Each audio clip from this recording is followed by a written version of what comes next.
the worst part of my anxiety spiral wasn't even the racing thoughts. It wasn't the constant fear. It was literally how my body was attacking itself.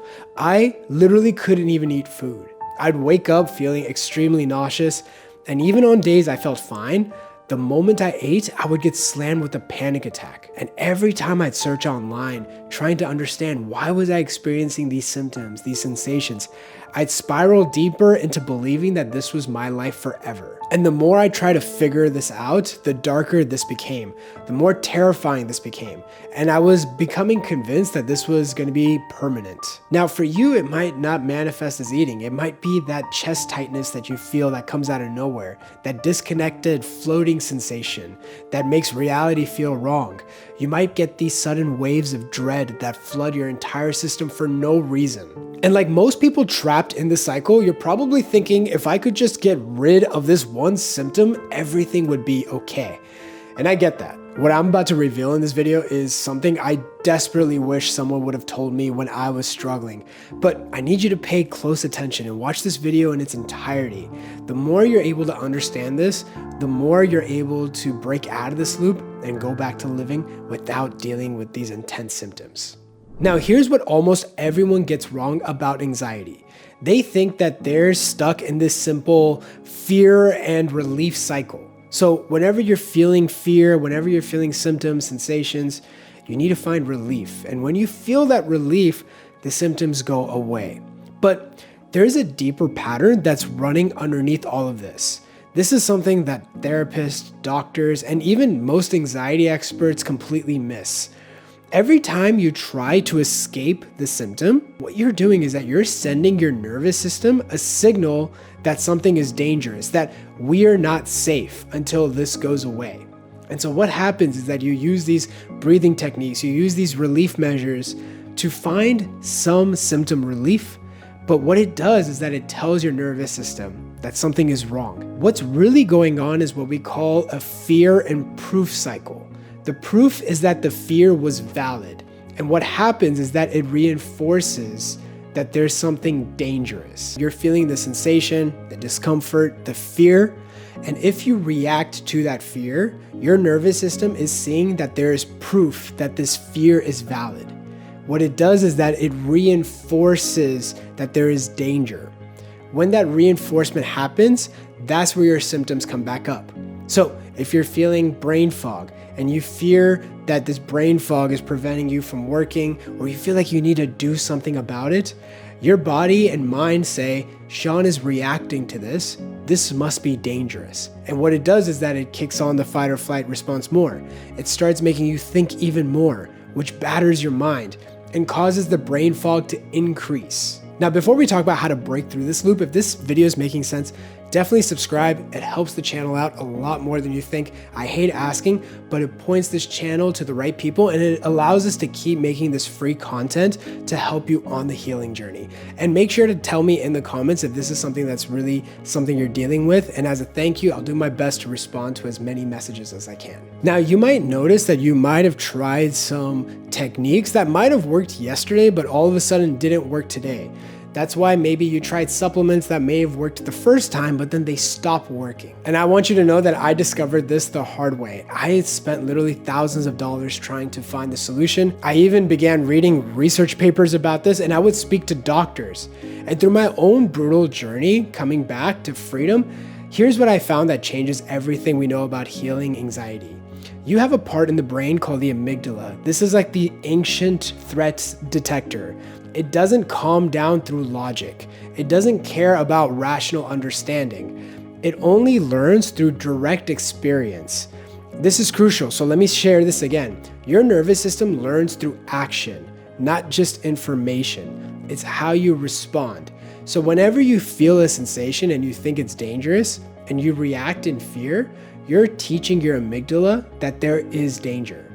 This is why knowing sometimes that it's just anxiety doesn't always help. You might notice it's still uncomfortable. You might notice that you still don't want to feel it. Oftentimes, understanding the mechanics of what's going on is the starting point to your healing journey. It stops you from compulsively looking at these relief patterns, these breathing exercises, these, changing your diet, exercise.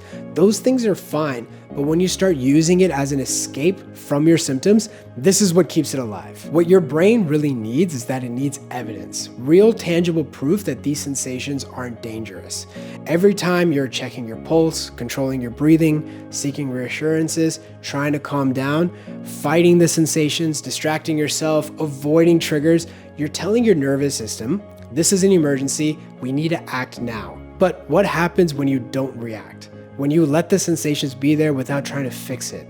When you continue living, even when you have moments of discomfort? Well, something remarkable begins to shift. Your brain begins to question its own alarm system.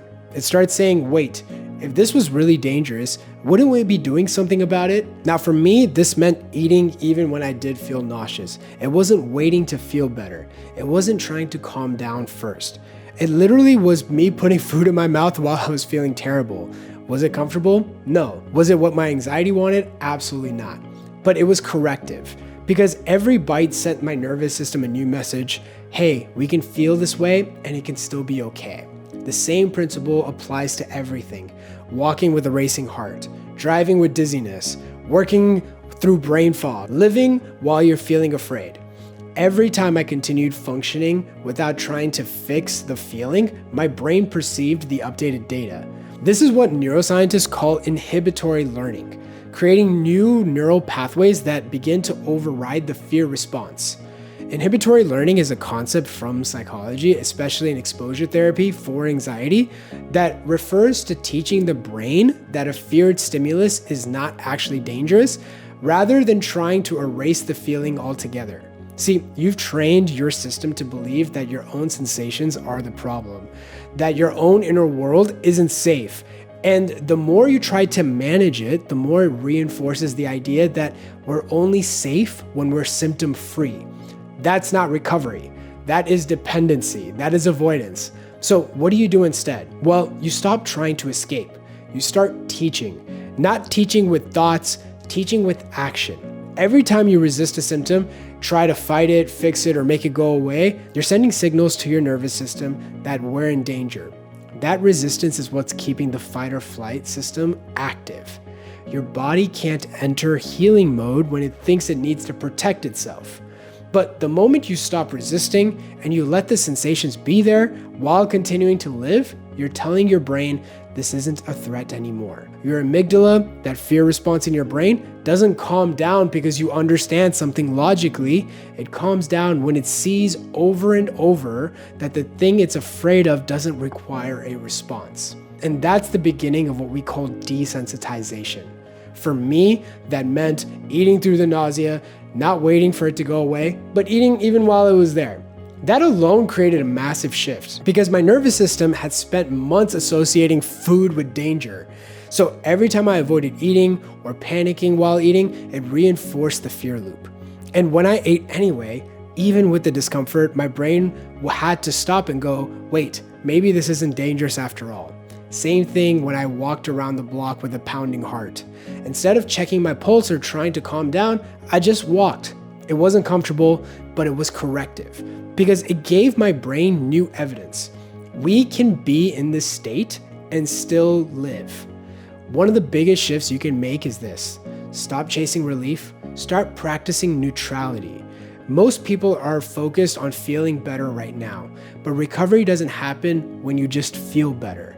It happens when your brain no longer treats symptoms like threats. You don't calm your nervous system by trying to calm it. You calm it by showing that there's nothing to fear. I stopped making my sensations the enemy. And when I did that, my body finally had permission to stop sounding the alarm. That's when recovery truly began. And if this video clicked and you want to go deeper, I've written out a free ebook called Fearless, which is a proven way to heal anxiety, panic, and a highly sensitive nervous system. The book is absolutely free. It walks you through what we talked about today. You can get the link down below in the description. Now, as you're on the healing journey, you might be wondering, how do I know if this is actually working? If you want to know the signs that healing is happening, it happens often underneath the surface, even if things still feel messy on the outside, well, make sure to watch this video right here where I break down the 12 ways to know your nervous system is healing and what to do to make these symptoms go away. Check it out.